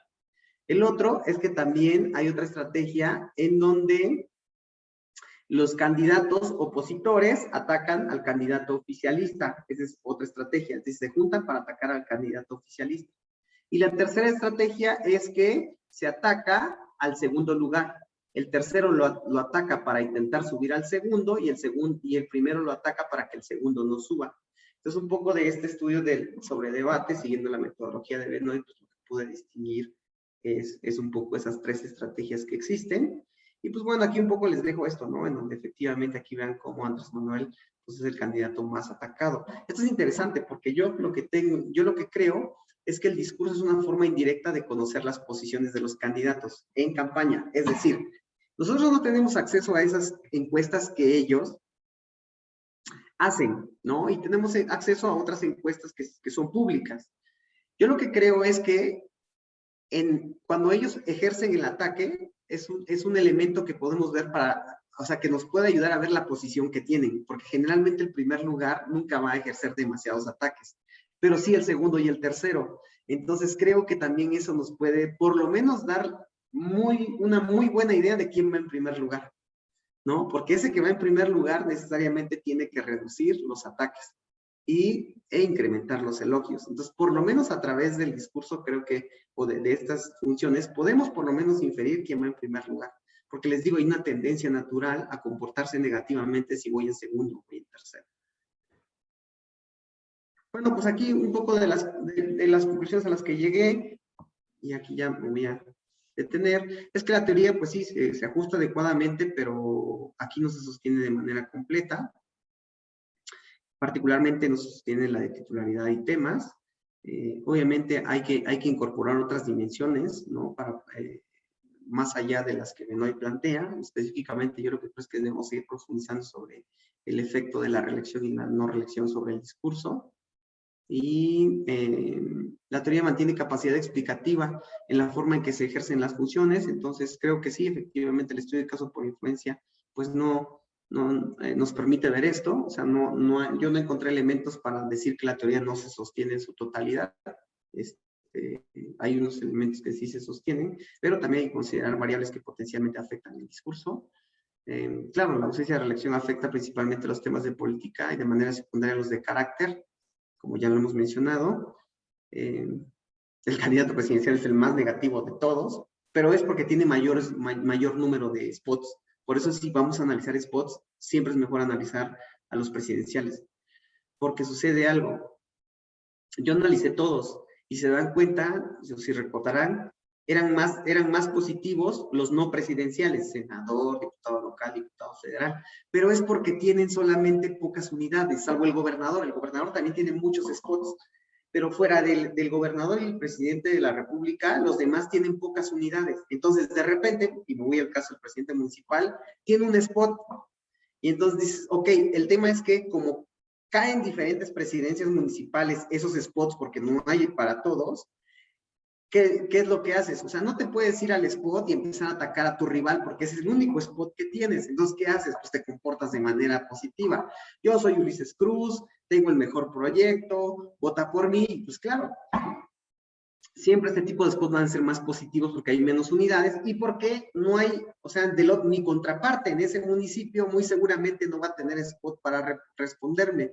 Entonces, nunca vamos a poder tener este intercambio. Entonces, por eso siempre son más positivos, ¿no? Entonces, eso también pareciera absurdo lo que se encuentra, pero así funciona, es una explicación. Si de repente alguien me dice, oye, entonces que son más positivos y esto habla de una cuestión, de que algo están haciendo, yo le diría, no, el tema es que tiene menos unidades, ¿no? Entonces, si quieres ver cómo se comporta, pues dale más unidades, más spots a esos candidatos para que entonces puedas ver cómo se da ese intercambio y ahí ya potencialmente podríamos decir que efectivamente se comporta de X o Y manera. Y lo otro es que los candidatos mexicanos se distinguen de los estadounidenses por ser menos concretos y más vagos en sus propuestas. Y bueno, aquí algunas consejos que voy a dejar, ¿no? Uno es someter los ciertos supuestos en otros contextos, analizar otros países de acuerdo a su diseño institucional. Yo, por ejemplo, ahorita estoy analizando Honduras, Paraguay y Guatemala, que también tienen prohibición en la reelección. Considerar métodos mixtos e incorporar la figura del candidato oficialista en contextos sin reelección. Entonces, bueno, este sería un poco hacia dónde tendría que ir, pero ya no me voy a extender ahí. José Melanie. Muchas gracias, Ulises. Creo que ha sido bastante profunda la explicación y además creo que siempre es muy nutritivo cuando exponen justamente metodologías que permiten agarrar los fenómenos discursivos, porque luego es muy complejo. Pero bueno, tal y como están pensadas las sesiones, me gustaría pues abrir por si alguno de los asistentes tiene alguna duda, comentario, pregunta para el doctor Ulises. Pueden levantar su manita o abrir su micrófono, digo.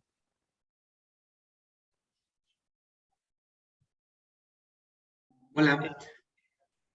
Perdón. Dale, Iván. Bueno, gracias. Primero, pues, gracias por la presentación, muy clara y sobre todo también desafiante desde otro ángulo. Resulta también interesante, ¿no? Saberlo. A mí me llamó mucho la atención el que metodológicamente se distinga un atacante y un defensor, sobre todo desde la posición dialéctica, que se trata, ¿no? de definir los papeles de quienes habrán de discutir en ciertos debates, ¿no? Eso es muy interesante. Y pues bueno, yo tengo una pregunta sobre, o más bien, pues sí, si pudiera abundar, si en el caso de que sea así, si hay una concepción de la audiencia por parte de los candidatos, porque pues bueno, creo que según lo que caché fue eso, ¿no? El asunto es persuadir al votante y ligada a esa pregunta de si hay una concepción de la audiencia, ¿cuál es entonces el marco teórico que, digamos, que caracteriza el tipo de política que se ejerce, ¿no? Porque creo que podría ser una política representativa y eso limitaría un poco la concepción que deben tener de la audiencia, ¿no? Que solamente se limitaría a su participación a elegir justamente al representante. Eso sí, es eso, ¿no? Mi pregunta. Sí, muchas gracias. Fíjate que está muy interesante porque justo la teoría tiene como algunos límites, ¿no? Que uno cuando se mete mucho, o sea, creo que sí tiene cierta, es parsimoniosa, pero también tiene como algunos límites.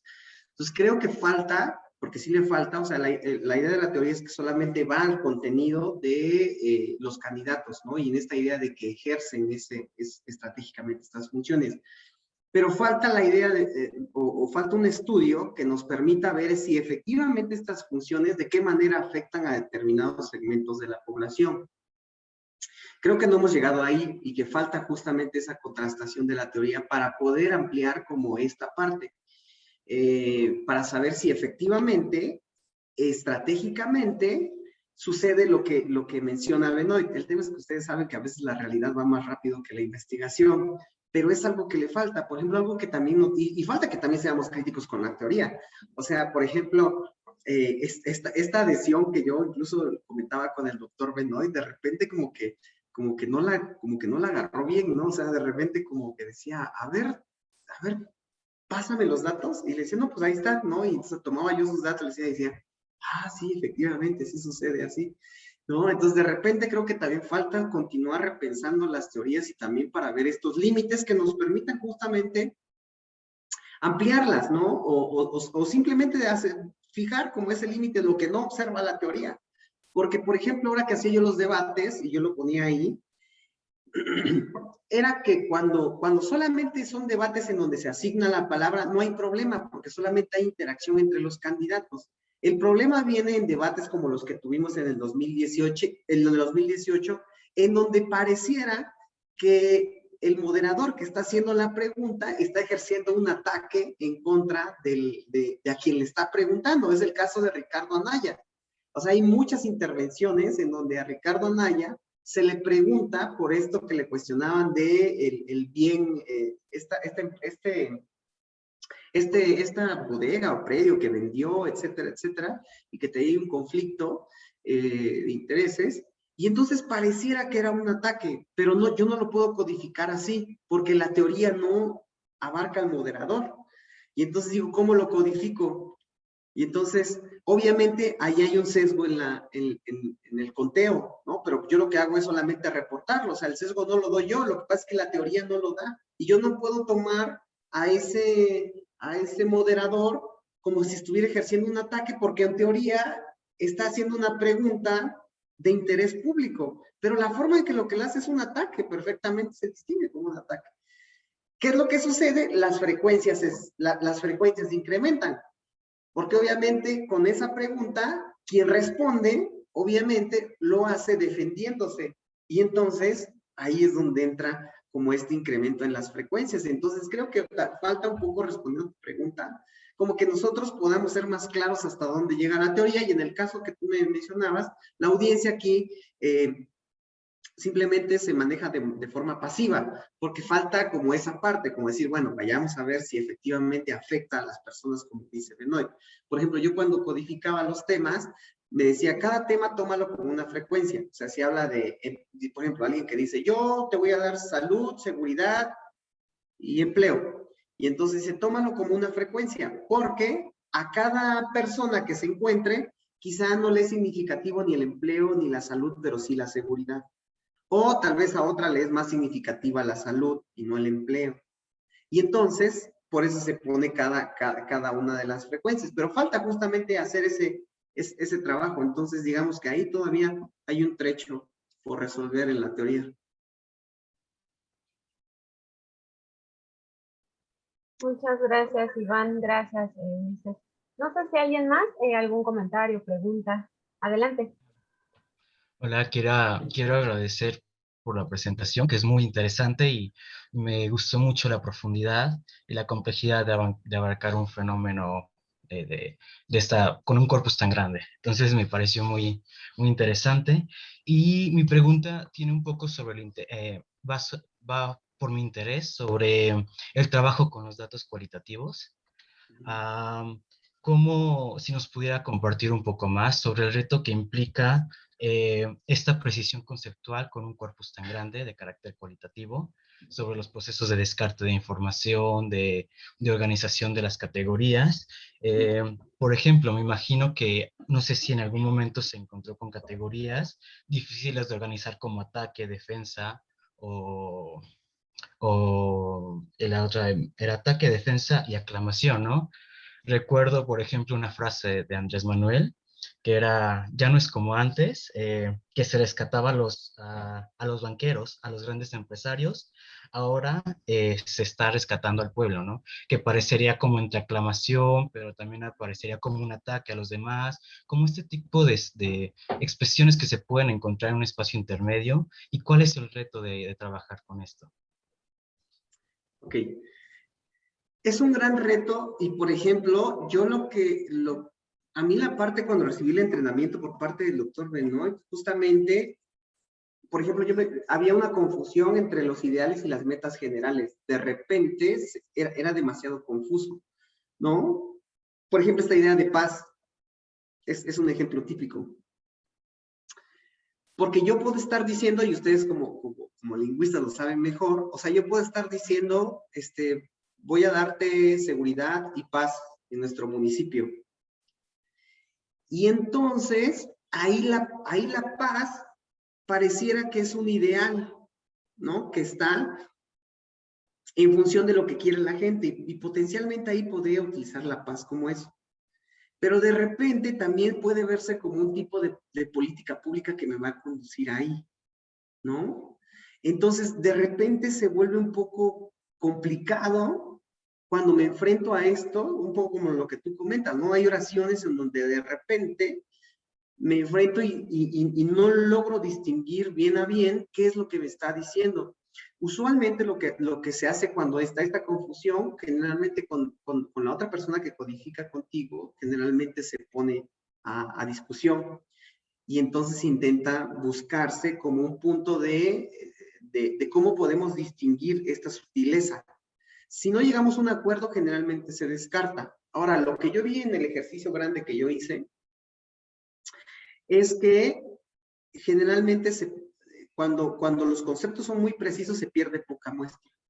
O sea, la idea que cuando haces tu libro de codificación y estés codificando, te des cuenta que la muestra que pierdes es muy poca. Si de repente lo aplicas y te das cuenta que un poco, ¿no? Tienes las 200 palabras y de esas 200, o sea, la codificación de repente, o sea, pierdes mucho del texto que estás codificando, algo está pasando.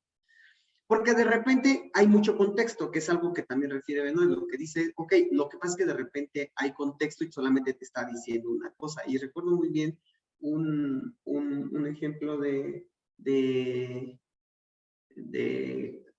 justamente esto, creo que hacia Felipe Calderón, de Andrés Manuel López Obrador, en donde le decía algo así como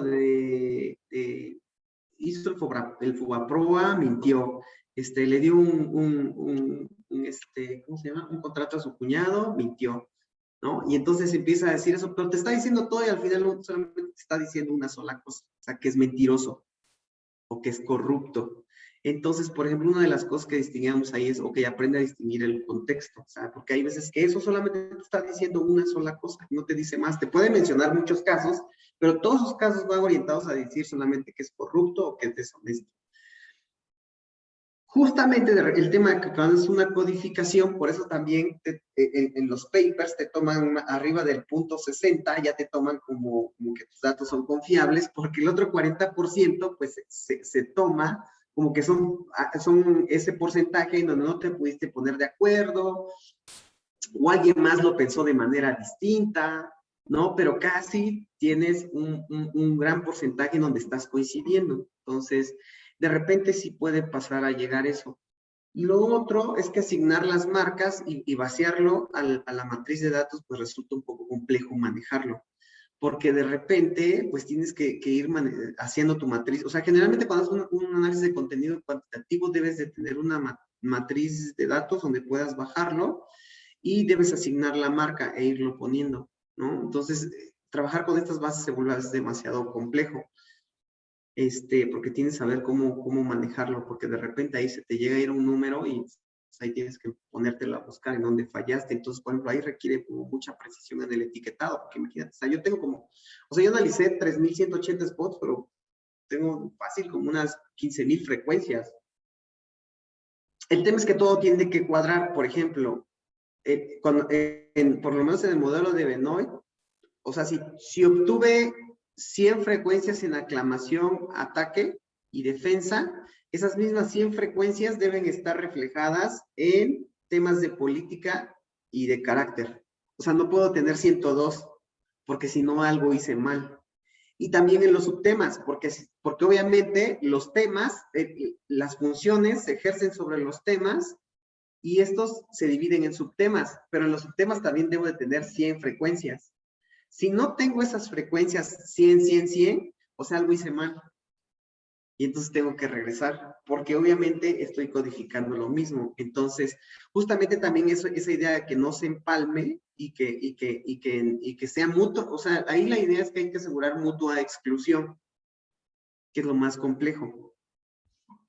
Por eso el libro de codificación es muy importante cuando hacemos este tipo de análisis.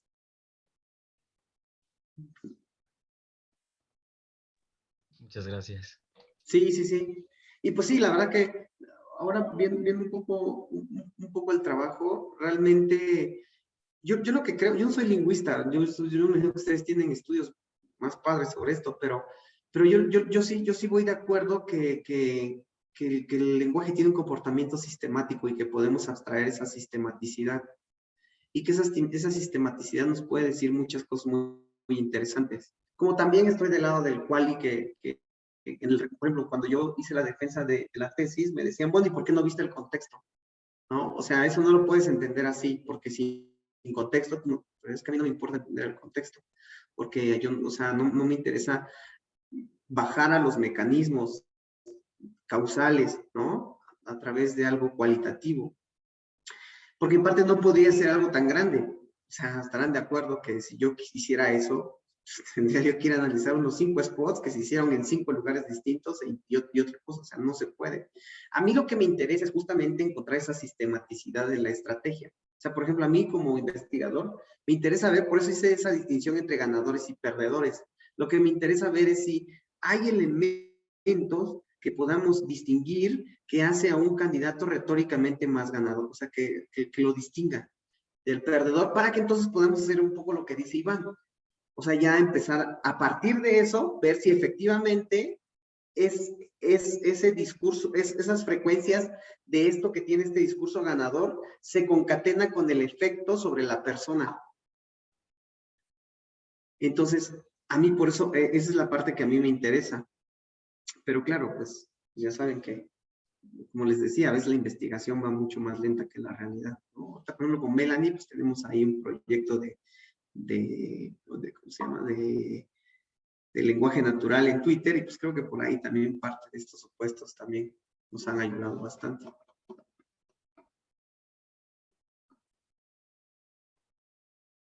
Muchas gracias, Javi y Ulises. ¿Alguien más? ¿Algún otro comentario, duda, pregunta? Bueno, buenas noches. ¿Sí? Hola, buenas tardes. Bien, gracias. Si bien es cierto, el doctor ya como que da una respuesta por donde yo iba, pues sí, quiero continuar con la pregunta y a ver qué luces o qué orientaciones me puede dar usted, porque me interesa ese énfasis. Aunque usted decía que digamos, el afán no era ir por la densidad de la investigación, el tipo de investigación no era irse por lo cualitativo, pero porque me llamaba bastante la atención cuando usted hacía énfasis en que las mujeres eran ganadoras cuando tomaban esa postura de líderes, ¿cierto? Yo me imagino que de todas maneras eso permite hacer una lectura del sector, y en ese caso, pues supongo que Latinoamérica, ¿cuál es la percepción y por qué tiene que ubicarse, digamos, la mujer en esa postura de líder para ser ganadora en determinado momento? ¿Qué se percibe o qué lectura se puede hacer en ese caso? O sea, ¿cuál es la perspectiva de género que se tiene en esa situación y por qué tiene que ubicarse en ese lugar para ser ganadora? Ok. Lo que sucede, bueno, de acuerdo a lo que yo vi en este paper, que está, bueno, que ya lo mandamos ahí a dictamen, pero un poco lo que dice la literatura previa, es que por lo menos en estudios que hacen efectos, es que la mujer tiene más probabilidad de ser votada cuando es percibida más como líder que como mujer. Un poco por ahí dice, cuando dice líder significa que es una persona que me da toda la seguridad de que puede resolver los problemas públicos, pero que no apela necesariamente a su género para hacerlo. Aunque hay otras investigaciones, o por lo menos otra investigación por ahí, que justamente señala que la idea es que son como resultados contradictorios que yo he encontrado. Uno dice que tiene que parecer como líder política para que entonces sea percibida como tal y no como su rol de mujer. Poco. Pero también hay otros estudios que dicen que estas cualidades asociadas a su género deben ser seleccionadas dependiendo del contexto y solo ejercerlas cuando les signifiquen una ventaja electoral. Entonces, ahí creo que entra una parte que es muy contextual, ¿no? Aunque yo creo, aunque por lo menos la evidencia que yo tengo aquí, que les digo hay que profundizar más, pero por lo menos las ganadoras apelan más a habilidades de liderazgo. ¿Qué significa habilidad de liderazgo? Yo sí sé cómo resolverte tu problema, ¿no? Yo sí sé cómo darte seguridad, yo sí sé cómo darte salud, yo sí sé cómo hacer tu colonia más segura, porque yo y esto lo digo yo lo que intuyo es que es algo que funciona de manera muy natural. Supongamos que tú, no sé, maestra Gloria, Gloria, no sé si me permites el putear, no sé cómo me... Gloria, no se preocupe. Gloria. Supongamos que tú tienes un problema que quieres que te resuelvan, ¿no? Es decir, supongamos que, es más, con los alumnos pasa, ¿no? Supongamos que tú tienes un problema que quieres que te resuelvan, no sé, buscar una bibliografía que es demasiado complicada. Y yo te digo, no te preocupes, Gloria, yo lo voy a hacer. Y para el viernes yo te lo voy a tener. Y entonces llego y te lo doy. O sea, creo que esa disponibilidad que tenemos y ese enganche que tenemos para decir, yo sí sé cómo te lo voy a entregar. Y si te lo entrego, conecto, ¿no? Pero de entrada, si tú me ves seguro de que te digo, yo lo voy a lograr, ¿qué no has podido hacer? Ah, no te preocupes, yo voy a ver cómo lo hago. Y si no te lo tengo, me corres o me quitas la beca. Esa certeza creo que es un poco a lo que se refiere la literatura, cuando es más esta idea de cómo puedo yo resolver tus problemas. Porque al final, al ciudadano, créeme que no le importa, y un poco lo comentaba, quién le resuelve el problema, ¿no? O sea, porque eso es otra cosa de los estudios de sesgo de género, que hay una idea en los candidatos que por el hecho de ser mujer, ya inicia el sesgo. O sea, por el hecho de que una mujer se presenta en competencias, se asume que ya inicia el sesgo. Y eso es una mentira. Por lo menos los estudios lo que dicen es que el sesgo no viene de inicio. El sesgo se detona cuando de repente hacen apelaciones como estas, ¿no? Soy ama de casa, tengo valores, soy mujer, sé entenderte. Cuando empieza a hacer todo eso, de repente, por lo menos los estudios lo que dicen es que ahí es donde el sesgo empieza a detonarse. Eso se podría interpretar entonces que de fondo, y de fondo no solamente de fondo, sino de tajo, hay una desconfianza hacia la mujer. A su rol de mujer, porque si el sesgo se enfatiza o se marca cuando ella habla de la cotidianidad.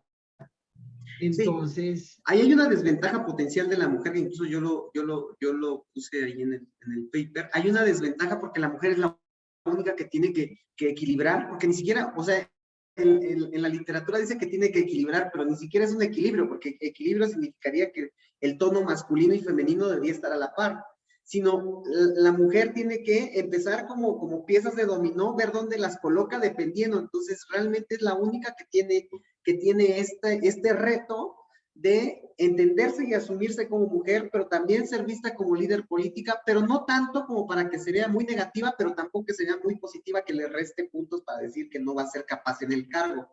Entonces, es la única que hace eso, sí está en desventaja. Por eso un poco lo que yo ponía en el paper era que las mujeres que deseen participar en política, la idea de que la postulen no es la única vía. Lo que tiene que hacer es darle más espacios a la mujer dentro de la función pública para un poco tener esta ventaja retórica en la función, o sea, en las cuestiones públicas no solamente asociadas a la representatividad, porque ¿qué pasa? Supongamos que tomamos a Melanie, decimos, cuota de género, 50%, vamos a subir a Melanie, pero Melanie pierde. Y entonces sacamos a Melanie y a la siguiente ponemos a otra. Melanie nunca va a llegar a comportarse retóricamente, o sea, tener esa habilidad de comportarse retóricamente en este esquema que te menciono si ella no tiene ese fogueo? Y entonces no solamente es que postulen a la mujer, sino que tenga más espacios en donde pueda adquirir estas habilidades. Si no, pues sí, efectivamente, lo que tú dices está en desventaja. Por lo menos así se ve.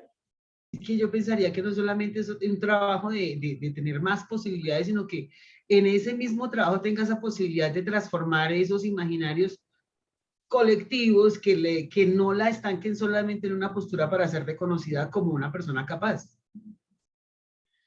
Claro, sin duda, sin duda. Yo creo que, digo, yo por ahí de casualidad fue que dije, a ver, como tengo todos los nombres de los candidatos, dije, voy a hacer algo sobre cuestiones de género. Y que ahí también hay toda una discusión, ¿no? Yo tomé como esta primera división hombre-mujer, pero ahí también hay todo un tema. Y entonces lo que yo veía ahí era justo esto, ¿no? O sea, si realmente en México, ¿qué sucede? Con todo esto que se ha intentado hacer con incorporar a la mujer a la vida política, etcétera, etcétera. Pero creo que las desventajas a las que se enfrentan son demasiadas, por lo menos en estos momentos. El tema, como yo les decía, es que el discurso es una variable más de las que inciden en una victoria electoral. Pero si nosotros no podemos, si institucionalmente o el Estado no puede garantizar este tipo de competencia, pues generalmente, pues siempre, pues prácticamente pones a alguien y la probabilidad de que pierda si se encuentra enfrente de un hombre, pues quizás es muy alta si no tiene de fondo como este andamiaje que le dé más habilidades discursivas. Entonces creo que ahí habría que profundizar un poquito más de forma cualitativa. Yo me he estado metiendo mucho en esto, pero creo que sí nos faltan más trabajos cualitativos sobre estas cosas que un poco yo he comentado, o sea, como poder bajar estos mecanismos causales de lo que sucede, porque, por ejemplo, yo veía una excepción. ¿Qué pasa en Guanajuato, por ejemplo? ¿No? O en ciudades que son altamente tradicionales. O sea, para mí este reforzamiento de valores asociados a la mujer, para mí son nodales. No lo sé, es mi intuición. Pero creo que sí faltan más trabajos cualitativos. No solamente, yo diría que, digamos, a nivel Latinoamérica, definitivamente el sesgo hacia lo femenino, a pesar de que se haya introducido en muchos campos, no deja de verse. Sí, no. Y aquí lo que yo creo que nos falta bien es como sobre este tema, como estudios sobre efectos, o sea, como más analizar la audiencia, los efectos que tiene. Porque de repente pasa eso un poco que decía este profesor, como ¿para qué revisas a Benoit si Benoit ya lo dijo, ¿no? Y tiene una muestra muy grande. Dice, pues justamente aquí podemos ver que las variaciones del contexto importan. Y lo otro, que en investigación, de repente pensamos que replicar un estudio es como algo que no es original, ¿no? Pero dices, a ver, o sea, el tema es que la ciencia misma nos dice que un conocimiento debe ser replicable, siempre y cuando, pues claro, se mantengan las mismas condiciones, el mismo modo, las mismas condiciones y el mismo instrumento con el que estás observando, ¿no? Entonces, un poco también creo que tenemos que empezar a ver un poco más estas cosas, porque de repente si yo no lo hubiera hecho, todos nos hubiéramos quedado con que Benoit efectivamente, pues tiene una muestra muy robusta y entonces pues ya es demasiado, o es complicado cómo hacer una especie de refutación porque tiene una N grande, ¿no?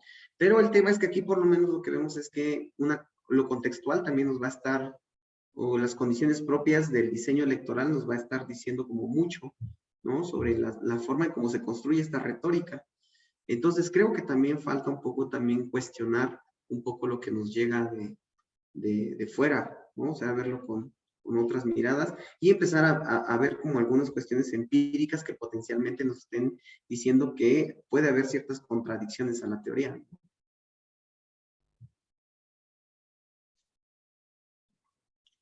Gracias, Gloria. No, muchas gracias. Muchas gracias a ambos. Bueno, parece que uno dice sobra mucho tiempo y siempre se consume rápido. No sé si hay alguien más, o sea, tenemos unos minutitos más para algún otro comentario, pero quizá, Ulises, aprovechar para preguntarte el libro que mencionaste, en el que está parte de la investigación que presentaste, ¿dónde se puede consultar, conseguir? digo, aprovechando que ya estamos aquí. Sí, pues aquí se los voy a dejar. Les voy a dar la liga. Aquí está, lo publicó el IEM, salió este año justamente, y aquí se los voy a poner.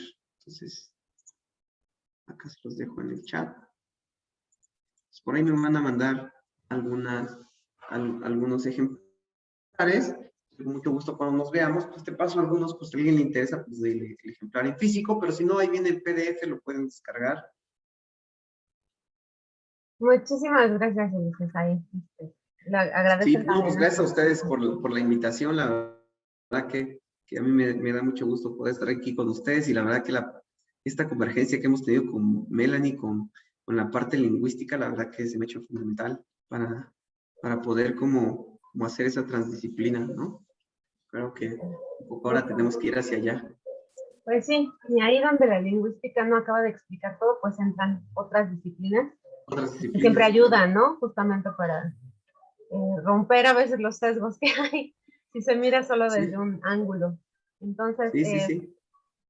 pues un gustazo, Ulises, este espacio tiene una línea de quienes están interesados por el discurso político y pues queda abierto si en alguna otra ocasión pues quieres regresar a este espacio y pues te agradecemos mucho la presentación. En cuanto los trámites estén realizados, tendremos el link de la sesión para que lo tengas y lo puedas compartir. Y la debida constancia. Por ahorita los aplausos son estos de reacción, pero de verdad muchas gracias. Muchas gracias a todos, la verdad que fue un gusto por aquí. Lo que necesiten, estamos aquí también en la coordinación de la maestría de la Universidad Iberoamericana. Si ustedes potencialmente quisieran entrar aquí también o postular a una maestría, pues con todo gusto. Digo, estamos cerrando ahí pasado mañana cerramos esta convocatoria, pero el siguiente año, pues también si están interesados, también aquí hay un espacio. Nuestra maestría está en el PNPC, entonces pues creo que también tómenos como una opción, y si ya terminaron maestría, pues aquí también tenemos un doctorado, tómenos como una opción. Entonces ahí también aprovechando el espacio, abrir comercial. Muchísimas gracias. Pues muchas gracias también a todos, estamos en contacto y también a los asistentes se les hará llegar luego el link de la grabación por si hay algo que quieran volver a escuchar o escuchar con más cuidado. Y bueno, pues estamos en contacto, creo que ha sido un buen inicio para la línea temática y pues que pasen muy buena tarde o noche, dependiendo de dónde estén. Hasta luego. Gracias, hasta luego. Gracias. Bye. Muy bien. Bye.